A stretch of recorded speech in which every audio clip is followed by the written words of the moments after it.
Hello, hello, bonjour à tous. Je vous salue dans le précieux nom du Seigneur Jésus-Christ.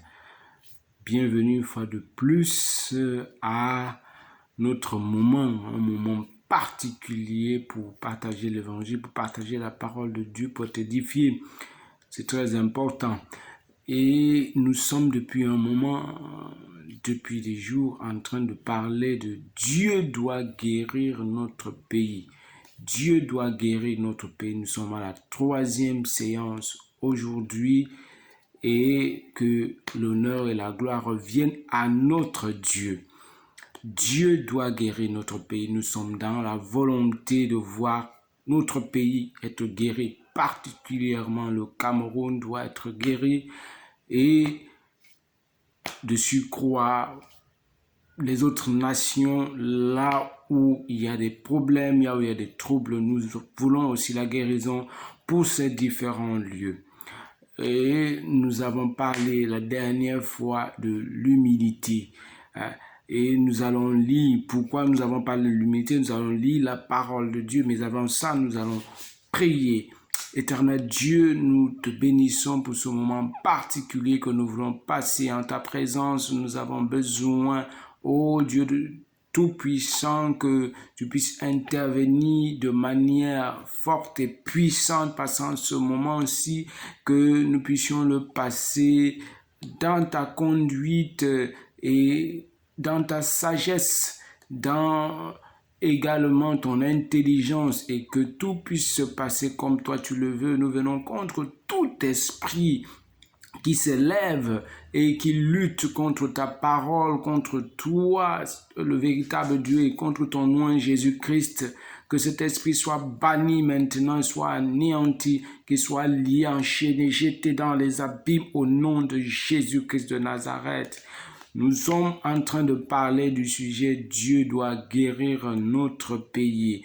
Et nous avons dit tantôt que nous allons lire la parole de Dieu pour que nous puissions être fixés, nous puissions être canalisés sur ce que nous sommes en train de faire. Parce qu'il ne faut pas que nous allions dans tous les sens. Nous devons être canalisés et être guidés sur ce que nous devons faire. Et la parole de Dieu dit: si mon peuple, sur qui a invoqué mon nom, s'humilie, prie et cherche ma face, s'il se détourne de ses mauvaises voies, je les hausserai des cieux, je lui pardonnerai son péché et je guérirai son pays. C'est ce que la parole de Dieu dit. On dit le peuple, nous avons parlé du peuple. Qui est le peuple de Dieu? Le peuple de Dieu est simplement le peuple que Dieu s'est acquis par Jésus-Christ. Si vous avez choisi Jésus-Christ comme votre Seigneur et Sauveur personnel, si vous êtes engagé également dans le même combat que nous, vous êtes les bienvenus et vous êtes admis à la prière. Et que le Seigneur vous bénisse si vous le faites. Nous avons parlé également de l'humilité, ce peuple-là que Dieu a choisi pour prier, pour élever la prière à lui. Ce peuple-là doit être humilié, doit être humble. Ça, nous avons parlé, il doit savoir que ce ne serait point par ses forces ni par son intelligence, mais ce sera par la puissance de Dieu qui va arriver au bout des défis qui sont en face de lui, des défis qui sont celui de son pays. Nous avons aussi dit la dernière fois qu'il était important de savoir que celui qui est humble sait reconnaître ses erreurs, sait reconnaître ses fautes, sait reconnaître sa faiblesse, mais aussi il sait aussi reconnaître les intérêts des autres qui sont en jeu. Ce ne sont pas seulement ses propres intérêts, mais également les intérêts des autres. Donc il faut faire le tout pour être véritablement quelqu'un d'humilié. Nous parlons aujourd'hui de l'humiliation totale du pays qui mène à l'humilité pour un recours final à Dieu. De l'humiliation totale du pays qui mène à l'humilité pour un recours final à Dieu. Pour cela, nous allons lire le livre de Jérémie, Jérémie 14, versets 1 à 16. Il y a une situation qui se passe dans le pays de Juda, et le Seigneur nous fait montre de quelques choses. Ce sont des exemples sur lesquels nous appuyons. Le Seigneur a eu à faire des choses pour des nations. Et nous devons prendre exemple de cela. C'est pourquoi la Bible nous est donnée. Nous devons prendre exemple sur ceci et essayer d'appliquer cela sur notre situation à nous. Parce que Dieu reste le même aujourd'hui, éternellement, et il est le même hier aussi. La parole me fut adressée, c'est Jérémie 14, verset 1 à 16, j'ai bien dit. La parole me fut adressée à Jérémie par l'Éternel à l'occasion de la sécheresse. À l'occasion des moments difficiles, la parole fut adressée à Jérémie. Le pays vivait des moments difficiles. Suivez avec moi. Juda est dans le deuil. Ses villes sont désolées, tristes, abattues. La nation de Juda est dans le deuil. Ses villes sont désolées, tristes, abattues. Et les cris de Jérusalem s'élèvent. Les grands envoient les petits chercher de l'eau. Il y a la sécheresse, il y a manque d'eau, il y a manque d'adduction d'eau. Les grands envoient les petits chercher de l'eau et les petits vont aux citernes, ils ne trouvent point d'eau. La terre ne produit pas de l'eau, il y a manque d'eau, les manques d'adduction d'eau, les populations n'ont pas de l'eau potable. Ça ne va pas de ce côté-là. Et retournent les vases vides, confus et honteux, ils se couvrent la tête. La terre est saisie d'épouvante parce qu'il ne tombe point de pluie dans le pays. Il n'y a pas de pluie, la sécheresse ne fait qu'avancer, elle est ambiante. Nous voyons l'avancée du désert, il n'y a pas de pluie, et les laboureurs, autant pour moi, confus se couvrent la tête. Et vous voyez les cultures vivrières, les cultures d'exportation, il y a un problème à ce niveau-là. Quand il n'y a pas d'eau, quand la terre prend un coup, on ne peut pas cultiver et on ne peut pas gagner. Par conséquent, même la biche dans la campagne met bas et abandonne sa portée. La biche dans la campagne, les animaux des forêts sont en pleine disparition. Celle-là, elle a enfanté, elle a mis bas et elle a dû abandonner sa portée parce qu'elle est à la suite d'un courant d'eau. Il faut boire parce qu'il n'y a point de verdure. Il n'y a point de verdure. Les ânes sauvages se tiennent sur les lieux élevés, aspirant l'air comme des serpents. Leurs yeux languissent parce qu'il n'y a point d'herbe. Parce qu'il n'y a point d'herbe. Si nos iniquités témoignent contre nous, agis à cause de ton nom. Ô Éternel, car nos infidélités sont nombreuses, car nous avons péché contre toi. Toi qui es l'espérance d'Israël, son sauveur au temps de la détresse, pourquoi serais-tu comme un étranger dans le pays, comme un voyageur qui entre pour passer la nuit?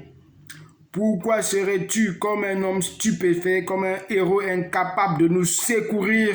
On a l'impression que Dieu est incapable de nous secourir.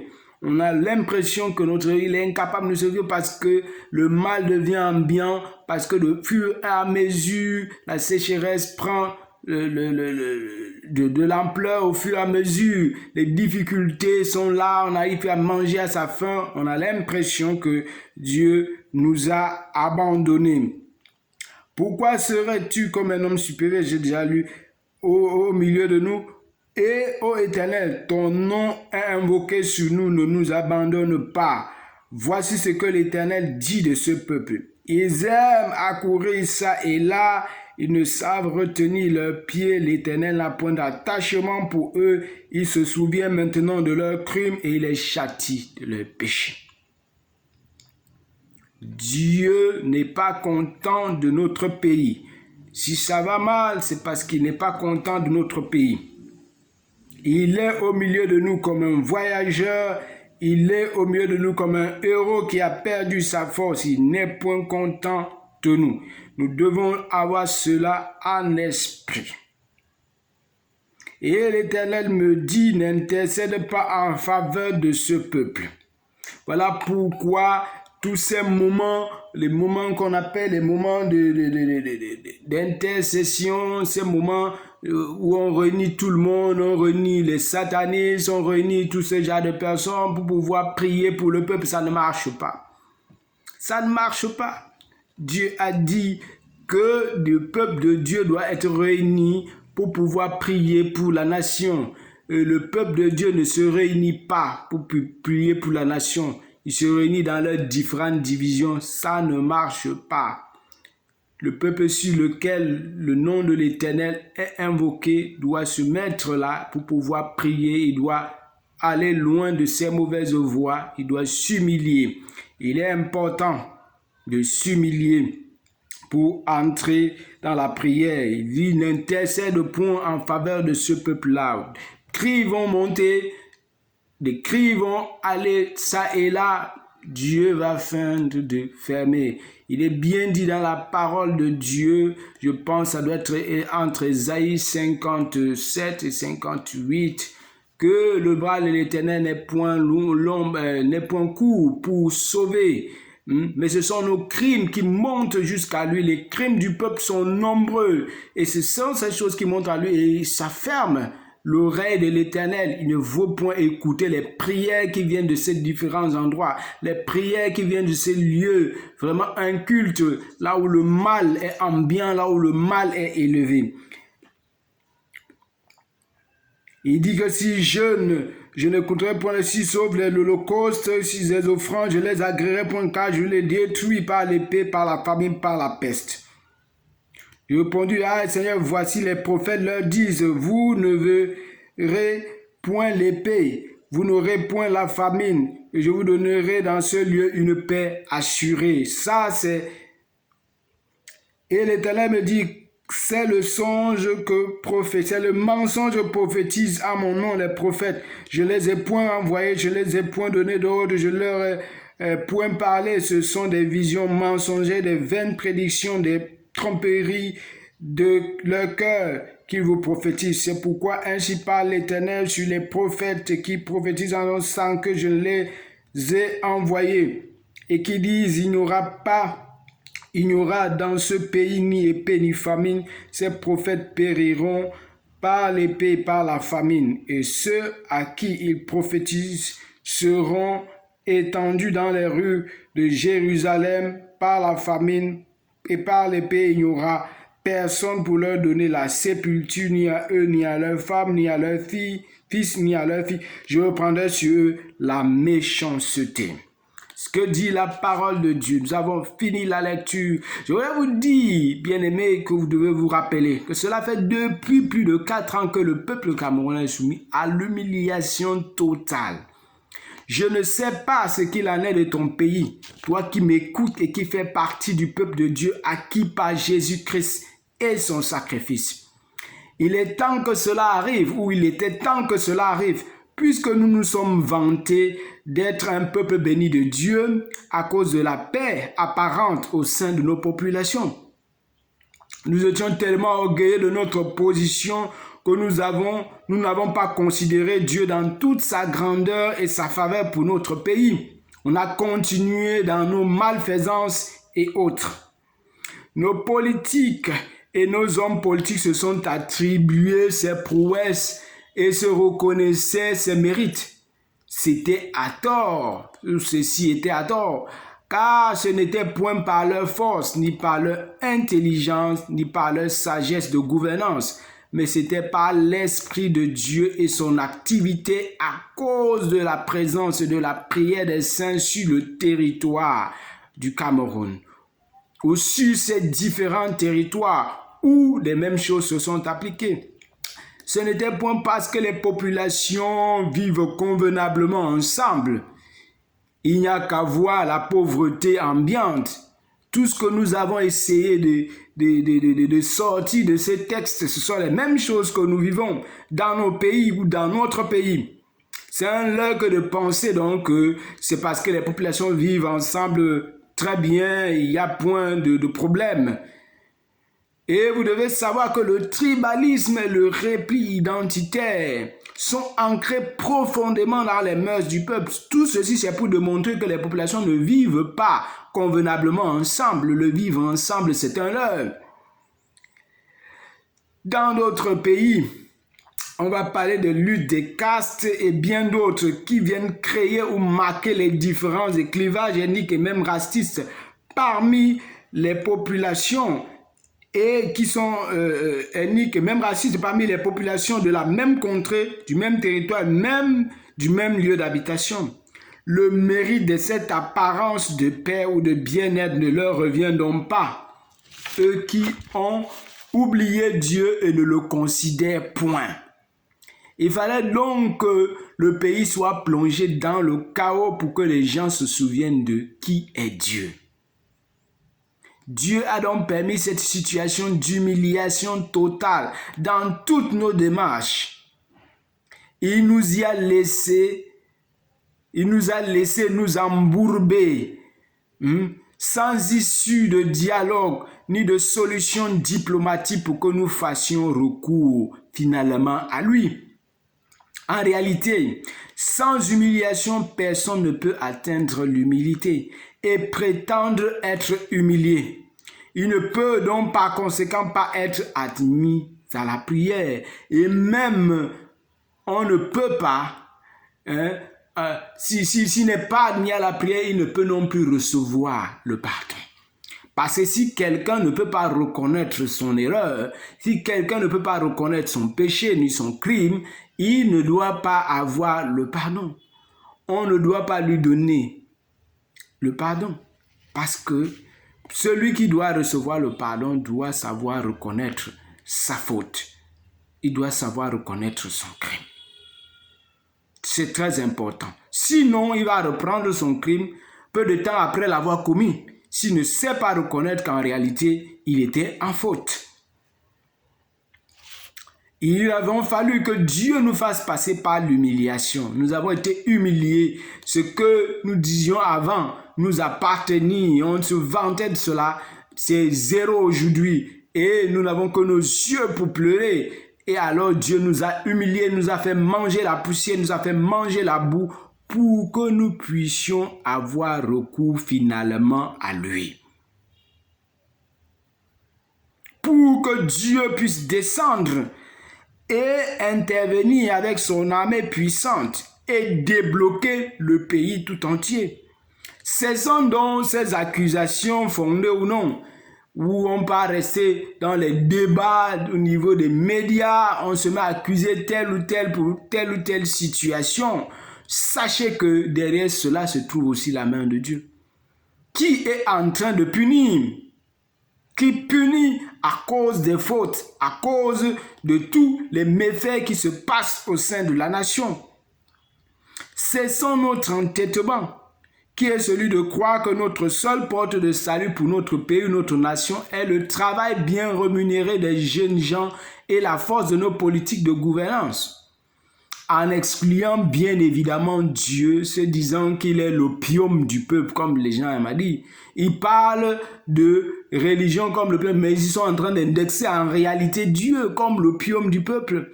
Tous ceux-là qui aiment à tout le temps aller prier sont les pauvres. Ils n'ont rien à faire. C'est pour ça qu'ils sont dans les maisons de prière tout le temps. On indexe Dieu, on le considère comme l'opium du peuple. Comme celui-là qui abrutit le peuple. Mais on considère plutôt, ça c'est ce qui est marrant, ces sociétés secrètes et mystiques qui deviennent tout d'un coup un repère d'illuminés, une caste des intelligents et des sages qui vont avancer vers le bonheur, le pays et la nation tout entière. C'est ça, on rejette Dieu mais on accepte les sociétés mystiques. Vous devez le savoir, à Dieu seul la gloire. Il ne la partage avec personne. Avis donc à ceux qui veulent se faire un nom en ravissant à Dieu la vedette sur ce qu'ils passent le temps à accomplir. Si nous avons la paix, c'est parce que c'est Dieu qui le fait, c'est Dieu qui le veut. Dieu en a donc marre, sa coupe de colère est pleine et déborde. Donc tous ces faux prophètes-là qui viennent vous dire que ce sont eux, c'est à cause de tout cela. Comme il est dit ici, là, eux-mêmes vont entrer, vont périr dans tout ce qui est en train de se passer. Ils n'arrivent donc pas aujourd'hui à arrêter ces choses. Si c'est à cause d'eux que cela arrive, pourquoi n'arrêtent-ils pas? Pourquoi n'arrêtent-ils pas le feu qui est en train de sortir? La coupe est pleine et se déverse sur le pays. La coupe de colère de Dieu.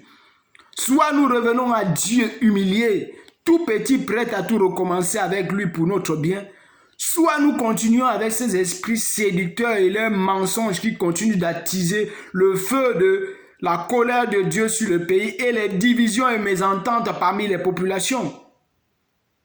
Que notre humiliation totale nous serve à quelque chose de bien.